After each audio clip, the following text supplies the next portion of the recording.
You're listening to Parenting Our Future with certified parent coach Robbin McManne, author of The Yelling Cure and founder of Parenting for Connection. My podcast is all about providing you with the tools and solutions you need in your parenting so you can create the family you always wanted.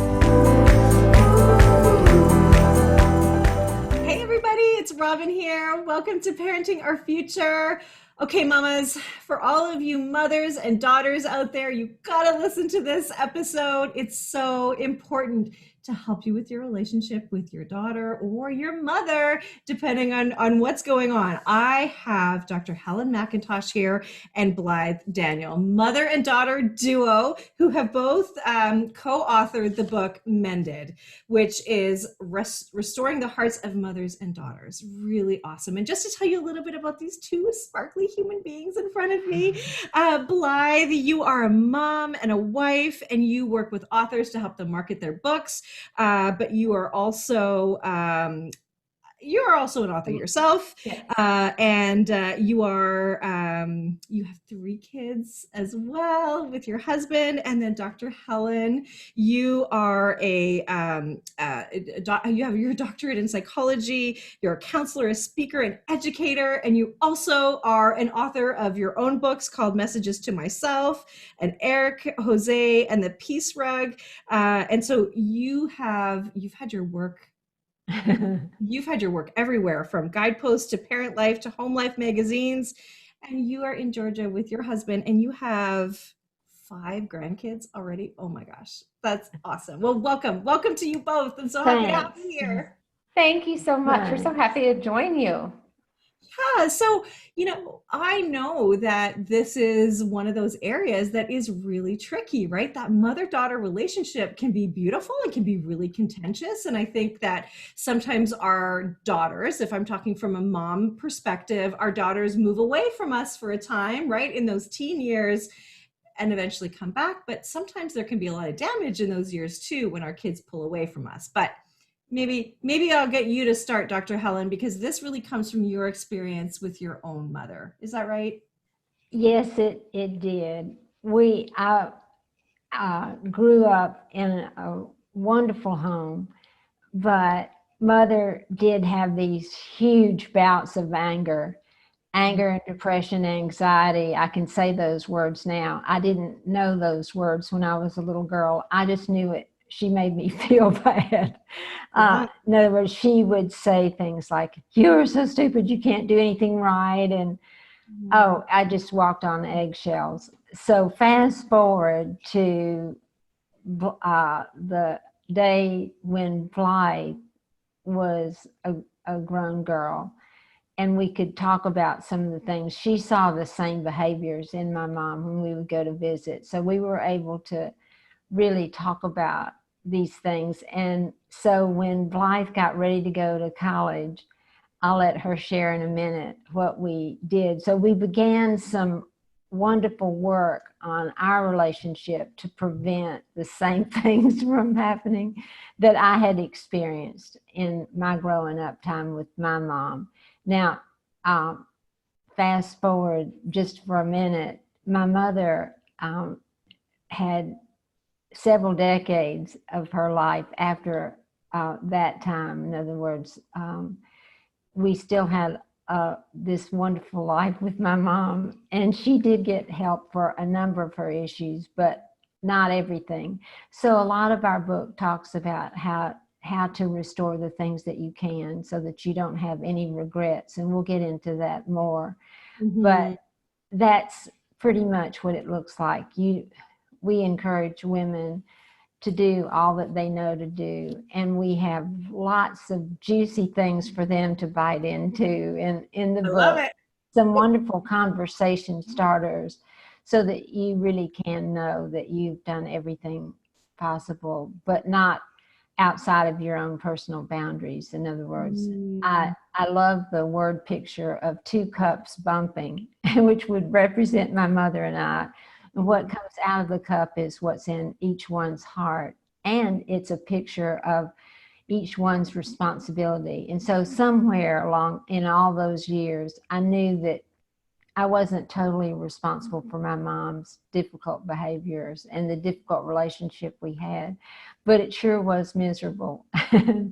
Well, of course, and look, as a child, our kids are so egocentric, right? If you're telling me that I'm bad or that my behavior is bad, I take it as I'm bad.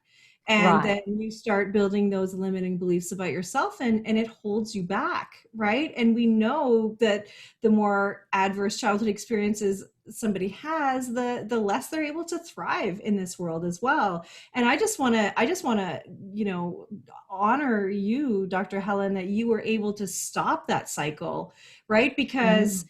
really, when as parents, unless we are intentional about our parenting, Mhm. we default to the way we were parented. So it would have been very easy for you to just repeat the same cycle with your own kids, right? So Absolutely.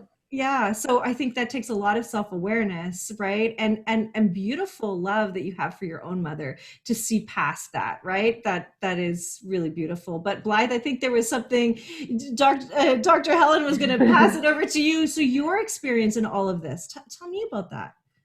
Yes. So, growing up in a loving home, I could tell the difference when we would go visit mom's mother and father, and watch my mom um, be, verbally attacked or just told words that just really didn't resonate with my young heart at that time. And so I would come to her defense sometimes. And so I was so grateful that she and I had a closeness growing up. And, as I became a teenager, you mentioned that earlier, that as teens grow up, they sometimes want to distance themselves from their family. And so I definitely went through that my senior year of high school. And so even though I grew up in this very loving home, just kind of distanced myself from mom a bit, and really wanting to move on to that next stage of life and make my Mhm. own decisions. And so as I was headed off to college, though, after my senior year of high school, where I was starting to kind of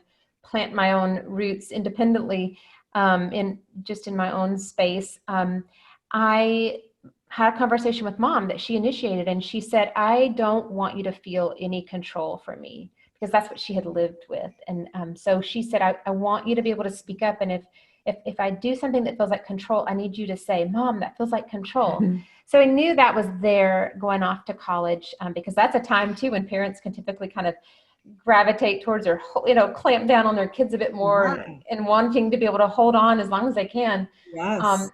but I think in that bit of separation, even when a child goes off to college and experiences life on their own for the first time, making their own decisions, there's a lot that we realize as those late teen years that we didn't always know the answers for. And then to have parents that so graciously take you back and say, oh, honey, it's okay, that happened, or I want to guide you through that. And so that's really essentially what happened to me in that first year of college, of making some wrong choices financially, using up the money that was there for me to, for certain things, and then just even experiencing life as a college kid.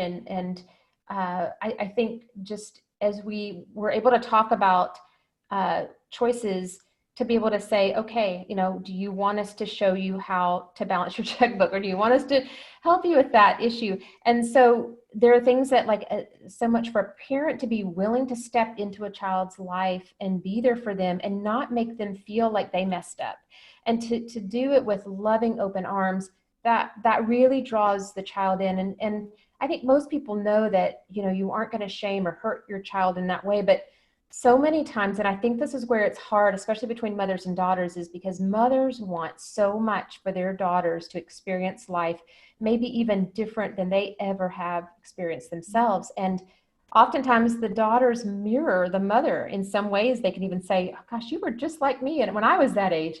And that's hard for a young adult to hear, because they don't want to be compared to how their mother was most of the time.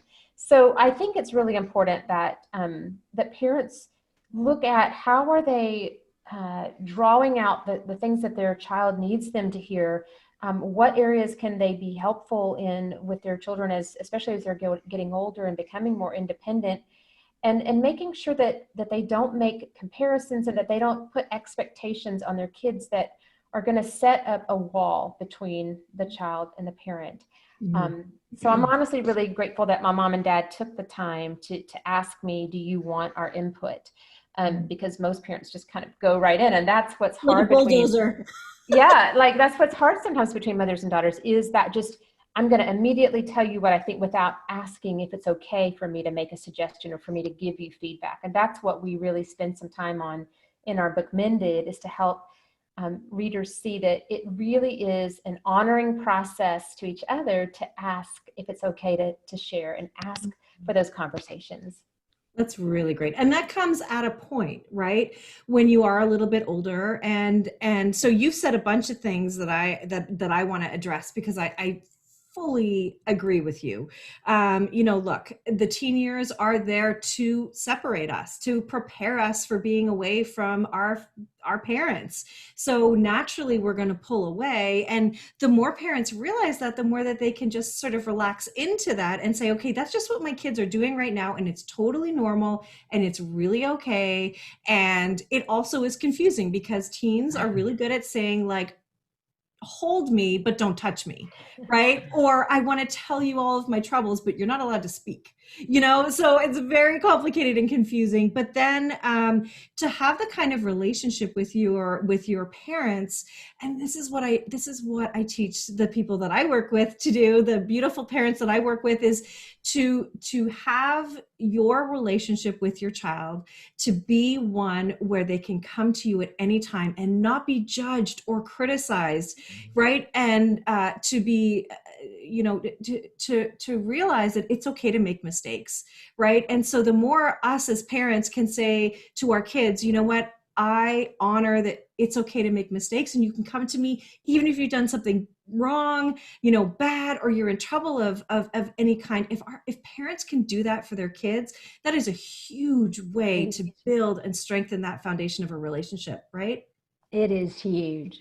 Yeah. It really is. Those first words out of your mouth are so important, and your body posture, all of that, the tone of your voice. But we encourage in the book Mended for parents to say something. Let's say that a visual of a hamburger, the hamburger itself would be the concern that you have. We encourage them to put as many buns on the top of that hamburger as they can, and sesame seeds, to in other words, not only invite yourself into the conversation, share, may I share a concern with you, but to come in with all the softness that you can, because it's so important that shame and blame and all that's not smacking your child or your parent. Yes. So we're really encouraging people to ask permission to share. I love that. I love it. I mean, I can think of many times where I've been given advice from my parents, and nobody asked for my permission or said, can I help you with what I see? It looks like you're struggling. Can I help you? You guys probably don't know my story. I know you know about me a little bit, but I mean, I came from being a really angry, yelling mom. I have 2 boys, and my mom, really, bless her, she would give me newspaper articles about how damaging yelling was. And I'm like, Mom, I know it's bad, but I don't know what to do. I know it's bad, but I don't know what else. Like, I don't know. So anyway, so asking permission, I think, is a really nice thing to do, because at some point you transition your relationship with your child from being a mother or a parent to really more of a mentor, right? And that's important, that you don't continue to treat your child like a child, right? Like, let's respect that they're adults now. Yes, because what you're talking about is emotional safety on both parties, and it's so huge. It's so huge. It's not anything that you can't restore, but going forward, it means so much to be a safe person, and for your words to be well thought out. Yeah, And I think what absolutely. we're talking a lot about really through this is just mature conversation. You know, as I have a 13-year-old now, I'm watching her want to engage with me and talk with me about things. And sometimes um, she's quite chatty, and it might not even be the best time for me to be in a conversation, but I know that if she's wanting to talk, I need to be willing to not just listen, but also ask questions that will help move her along in her thought process, and that there would be something that she would walk away with that she hadn't thought of before, and that there's something that I would take away from the conversation. And it's easy as busy parents to kind of shut that down, or just kind of quickly answer just enough to satisfy the question. That's good. But I think what we're talking about is really helping our kids develop mature conversation, because you know, I was put in social situations, wasn't I, when you all were growing up, or when I was growing up and you all would go to adult gatherings, and I would be needing to have conversation with adults. And I remember being so shy sometimes I could barely get a sentence out. And I'm watching my kids, and sometimes they get thrust into conversations with adults at church or at school. They're having to kind of defend themselves. And I love that if we can set the standard for what it means to have mature conversations and be able to look each other in the eye and talk, that they're gonna gather that from me, but then it transfers into other relationships and other conversations. And the more that I treat them as little adults, we're needed. I mean, of course, I'm still parenting and shepherding them in other ways, but I think the more that we can think higher of each other, even like say with a daughter and a mother, that maybe that mother hasn't been the most conversational, maybe that mother has been distant with you or hurtful. But you know what? It's our job to really help elevate those that we're around and help them feel as though they are deserving of a full conversation and a loving conversation. Yes. No one responds well to putting the other person down. Like that just automatically makes us defensive. And I think that happens with mothers and daughters, is that we can say something hoping to prove a point or get our message out that we've had in our head for years or months. And in the process of trying to look like we're right, it can shut down the conversation. It can shut down the other person. And so the relationship is always more important than who is right. So that's a real key point. Yes. Yes, I love it. It's so true. It's relationship first, right? And that makes some parents uncomfortable because they think, well, they have to be the boss. It's not about that. You can still be in charge, but you can still have relationship first, right?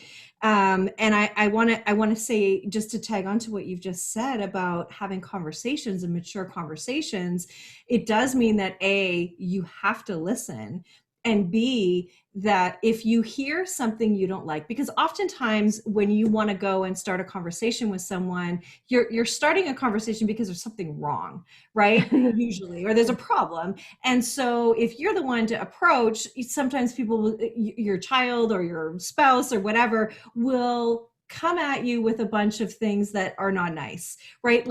And so it becomes so important for us not to attach to or take the bait for the things that come out of people's mouths right away, right? And of course, like you said, Dr. Helen, make sure the first things that come out of your mouth are really important. But with somebody else, when the tables are turned, we need to just say, okay, I hear you, right? And give them empathy for what they must be feeling. But then when that noise is done, when all that stuff comes out of their mouth, then you get to the real feelings, right? Yeah. You get to really, really hear. And so that's why listening is important, and asking questions. If you're getting a bunch of resistance, like you did this to me and you never let me do this and blah, blah, blah, all that stuff, right? For you to say, okay, well, tell me more, right? Because, and this is a beautiful quote from Mike Alpert, who I had on who I have had on my podcast, who is the founder of the Curiosity Blueprint. He says that hate and judgment can't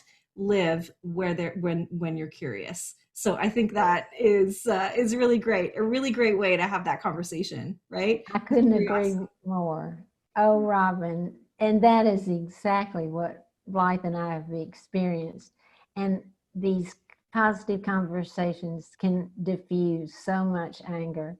And we have got a number of conversation starters on our website, Yes. but there are dozens and dozens in the book. And where mothers and daughters could get stuck or are stuck, we've put in a lot of sentences with a question at the end, just what you said, because questions can diffuse, because then you're not like presenting yourself as the authority. You're asking a question, and it would sound something like this: we're not doing very well, and we don't have the relationship that we probably wish we did. So what do you think we need to do to make things better? And so you're putting the ball in their court first, and it's powerful. What is your favorite of our starters, Bev? I think just sometimes even saying, I want to be closer to you. I don't want to argue with you. And I know that it feels hard when you have your thoughts and I have my thoughts. Are you okay if I share some feedback that I've seen in our conversations? So there's different ways, and typically there are two or three short sentences. That was probably a little longer, but it's not to put it on them and make them have to come up with an answer. It's really honoring the relationship to let the other person talk first. Right. And I think, like you were saying earlier, Robbin, sometimes we'll just go in and just like say it out loud, like what we're thinking. And we don't really give that person a chance to even respond. I loved your example of like when you walk into a room, you typically are going to say, hey, can we talk? So no one walks in a room and says, I think you did this and this and this. I mean, that's just not really how we have a conversation. And so it really flows with this idea of being humble and honest and being able to, sometimes if the other person especially has hurt you, to be able to go to that person in maturity and say, I know that that's probably not how you intended those words. Can we talk about that situation? And honoring, putting them in a place of honor, because it makes people kind of sit up and take notice, because the way of the world is to accuse and to expect that person to say they're sorry. And we don't always expect each other to say we're sorry. Like that might come up in conversation, but we always want to take responsibility for what we've said and what we've done. And then typically that will follow. But when we can come at it from, I'm going to take care of my part of this and not expect the other person to say or not do a certain thing, that just takes a lot of the awkwardness sometimes out, and the hurt out of relationships is that expectations, and we want to let those go. Those are silent killers of relationships too. Well, it is. And the whole time you're talking, I'm thinking, okay, well, what if I'm the one that wants to make the relationship better, but my mom doesn't? What do you say? How do you deal with that? It would come out something like, Mom, I really do want us to do better. Would that be your wish? And if she does say no, you can, at least she has heard you say that you want things to be better. And but you do leave it there for a time. In other words, if the mother doesn't want to, you could come back at a later time and say, have you thought any more about our relationship? I still would just love to do anything for us to make things better. What do you think we need to do to make things better? It's a fair question. It's a gentle question to keep asking, but we leave the expectation at the feet of our Lord because we can't make it happen. And just my own mom, we did a lot of work, and there was a lot of healing.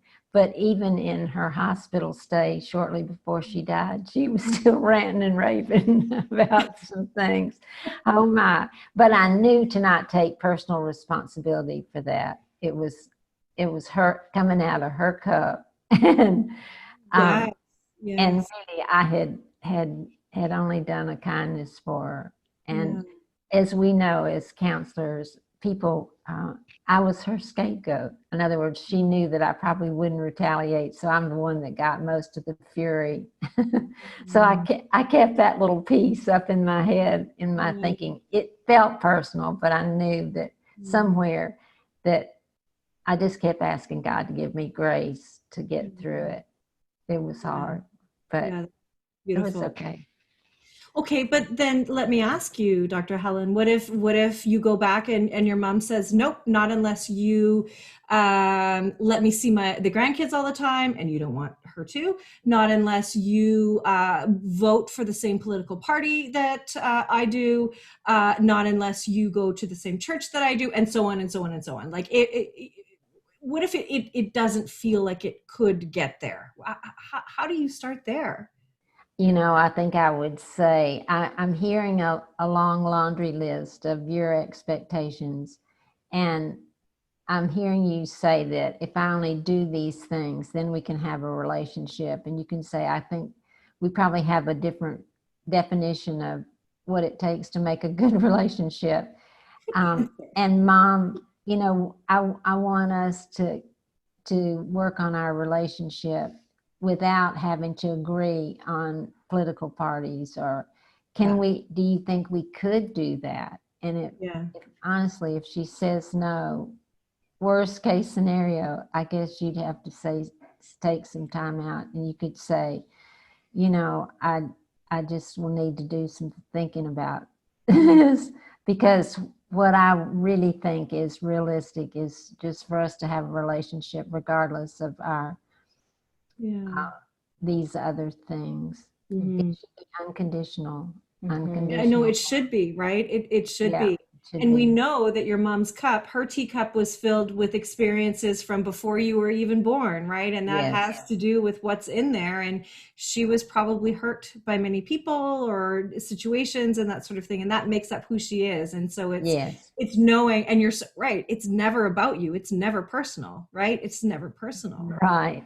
Right. In that scenario too, with the daughter wanting to have the relationship with the mom, or excuse me, vice versa, what we've seen and what we're always happy to hear these stories where even with the other person says, I don't want this right now, or they don't even respond, that can happen too, is that the mother or the daughter continues to maybe send a text of, I love you, or a card, as difficult as that might be to buy a card on an anniversary or a holiday, that or birthday, that even just those consistent ways that you're showing up and saying I love you, and you're communicating that over time could open a door where the door has been closed.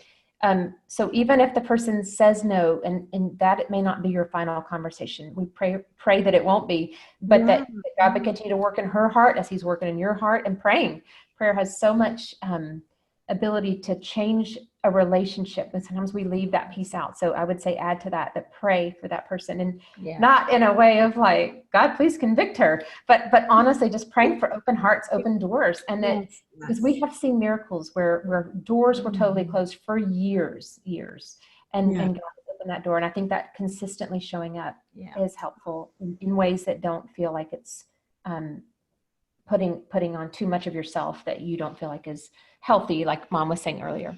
Don't you love the verse that says it's the goodness of God that brings people to repentance? And it really does. When there's kindness is given, they're feeling convicted.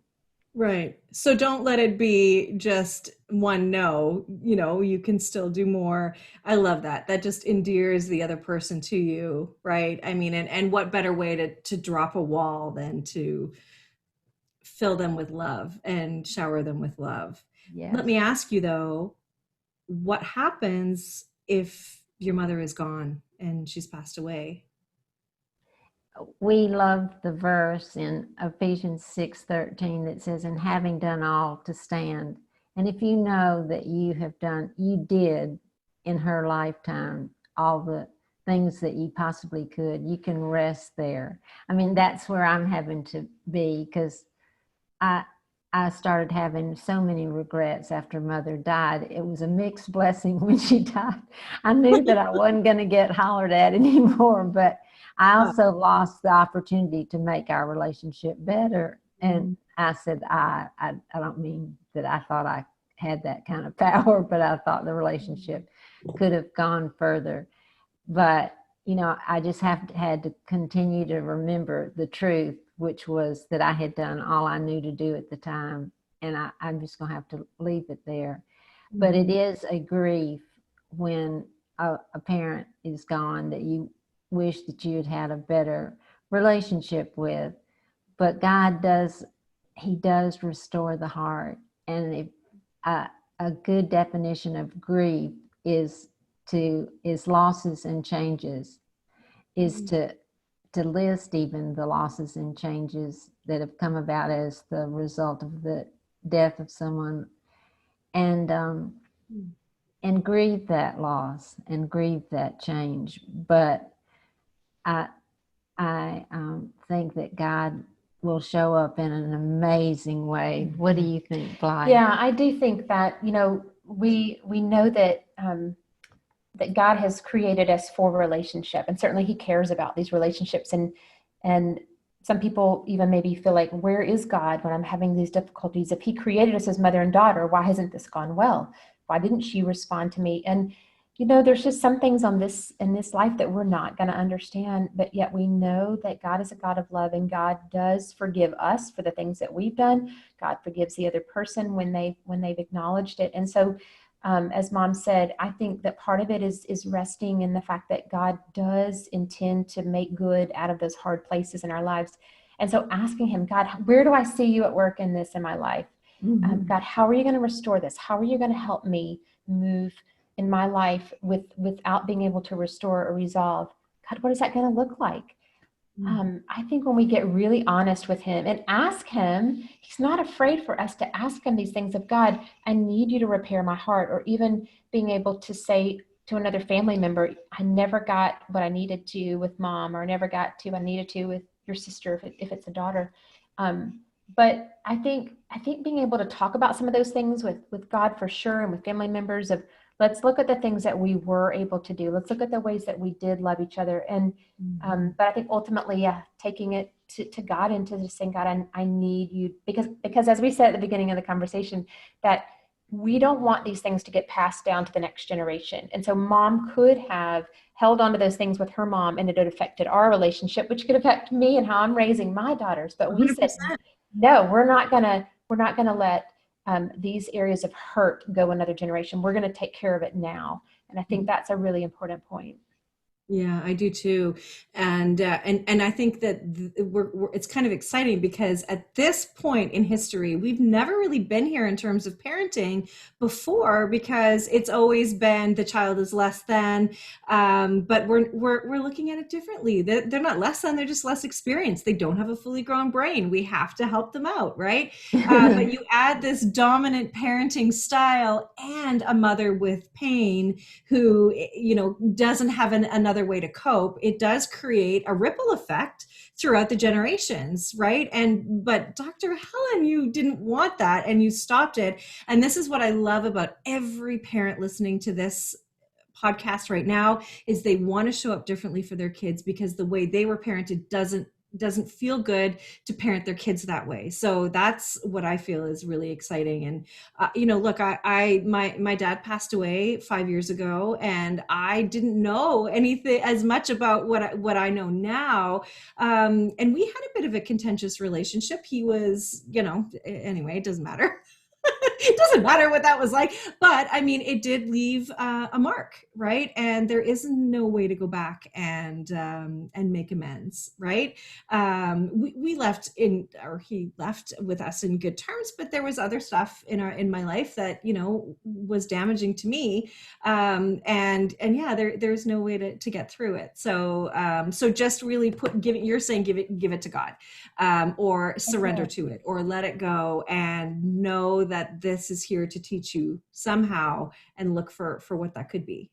And go ahead, Blythe. Well, I just was going to say, and Robin, with you and your boys, like, I think what an amazing opportunity that you have to help shape them as men to those places where you would have loved to have heard those words from your dad, or something that they're for their future wives and children.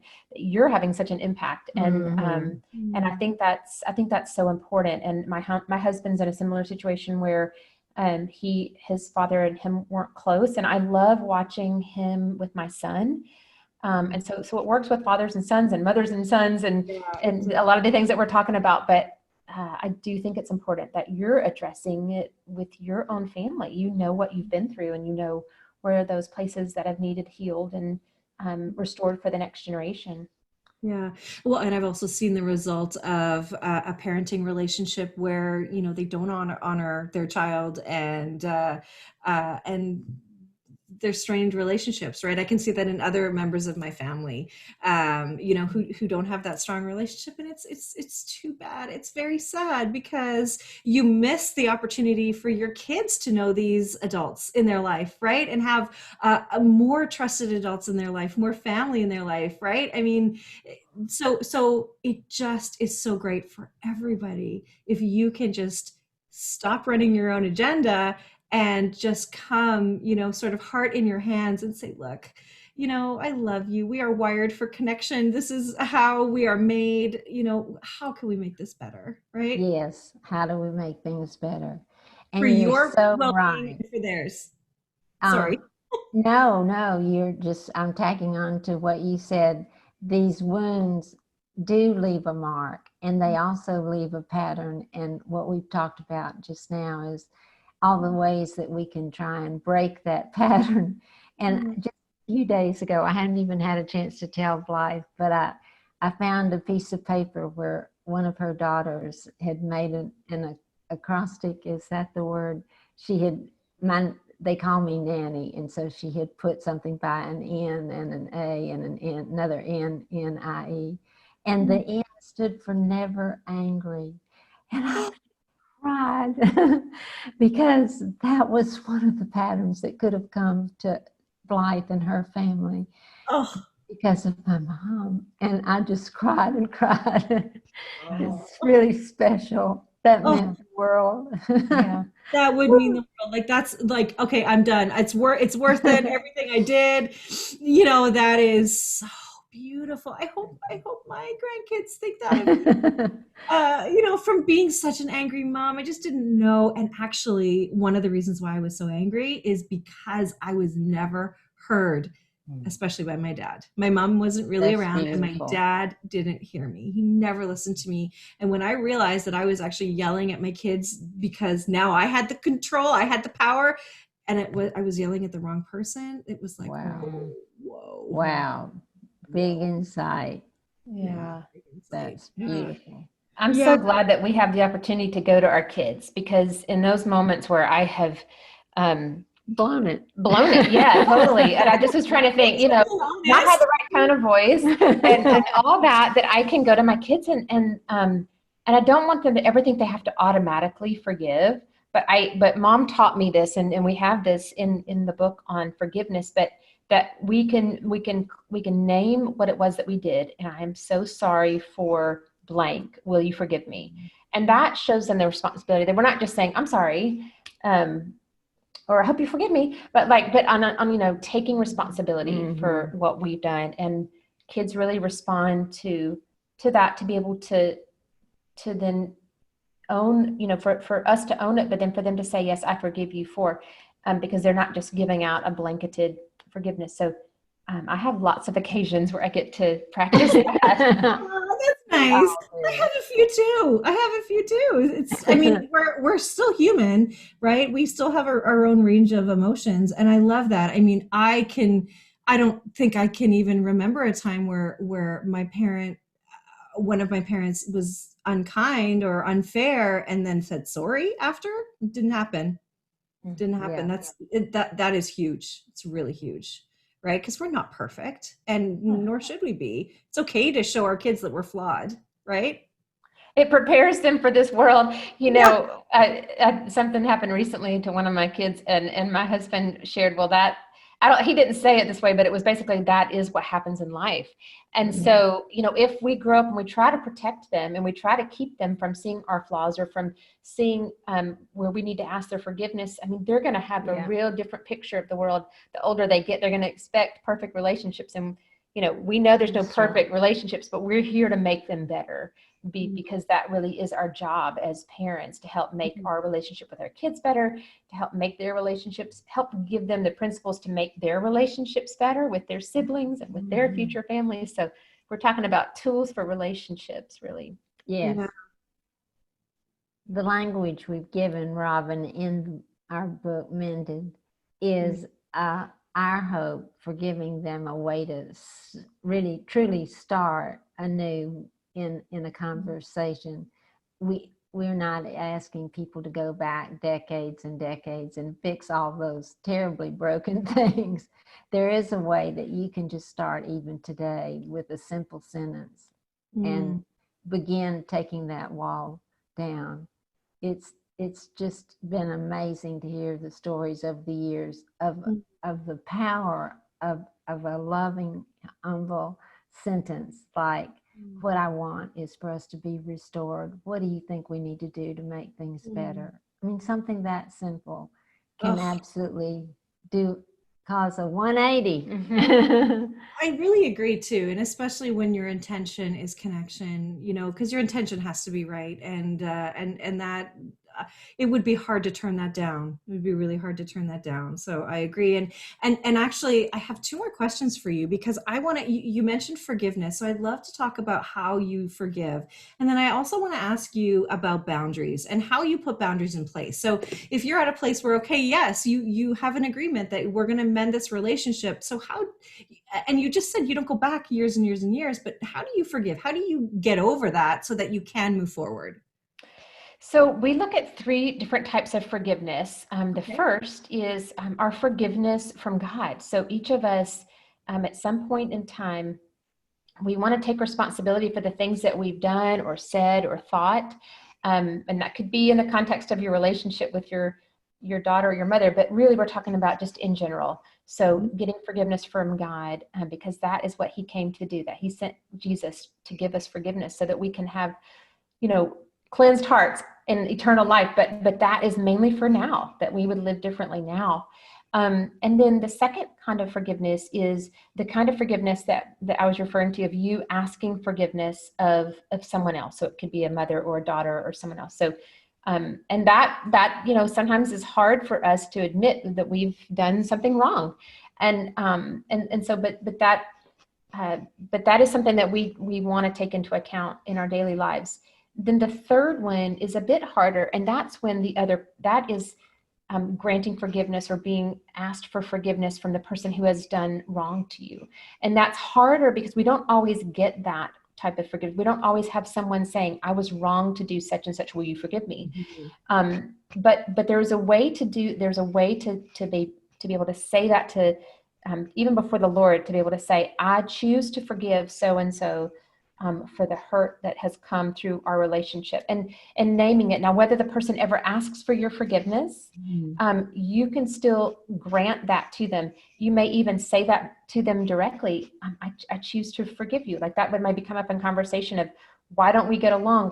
Why do we have this rub between us? And to be able to say, I'm not going to let that hold us captive in our relationship. I choose to forgive for those times when this has happened in a relationship. And so it isn't a haughty, prideful, I'm going to choose to forgive you thing. I mean, it needs to come up very naturally in the conversation, but we sometimes need to release the other person and not hold them prisoner.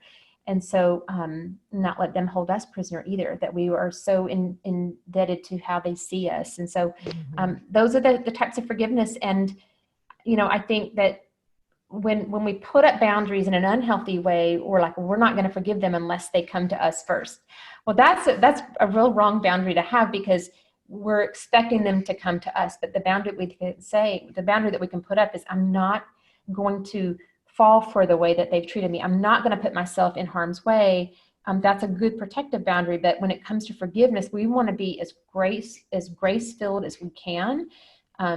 Because when we're not willing to forgive someone, I mean, we see in scripture how Jesus treats those who were not, and what he says to them, they were not willing to forgive. And he says 70 times 7, you need to forgive, not just 7 times, but 70 times 7. So we are called to be those who offer forgiveness, and then those who would, be on the receiving end of it when we've been asked. And it doesn't mean that we're going to forget all that's ever happened, but we are going to choose to let that go and not rule our lives and not ruin our relationships. There's healing that can come for the results of those things that have happened. Great. That's great. And then what about putting boundaries in place? Like, I I'm not love to talk your about party. boundaries. Okay.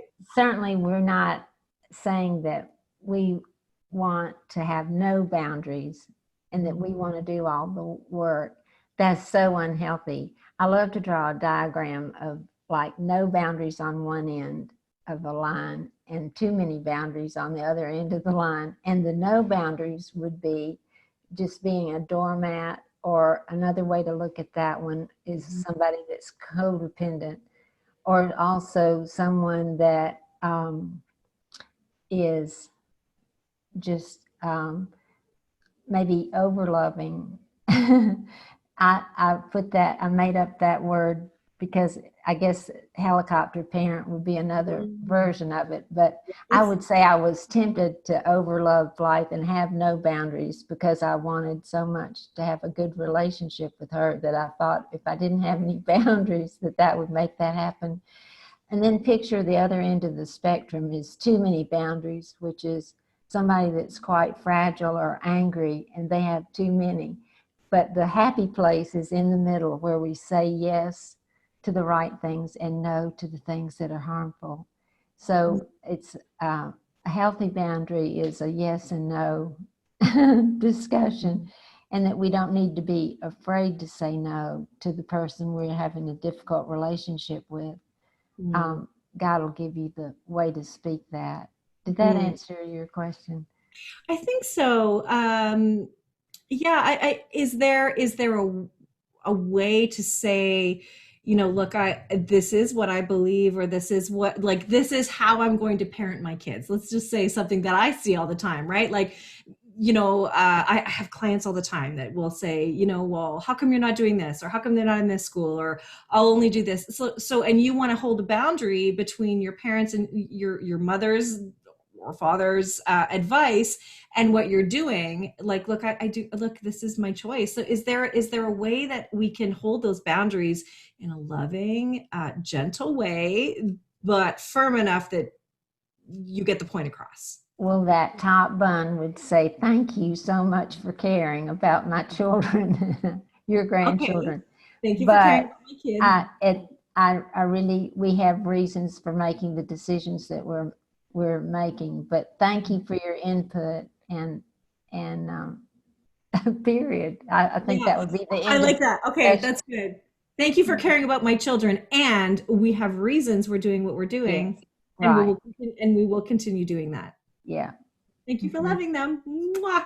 I know. Thanks so much. Thanks so much. Okay, well, thank you for supporting us in those decisions, because it shows that you want their unification in the process, and that they're coming in to be divisive or their different opinion could hurt that relationship. So, yeah. You could say maybe another time we could share with you some of the reasons we've come to this decision about this and that and the other. We'll give you some of our input if you wish. Right.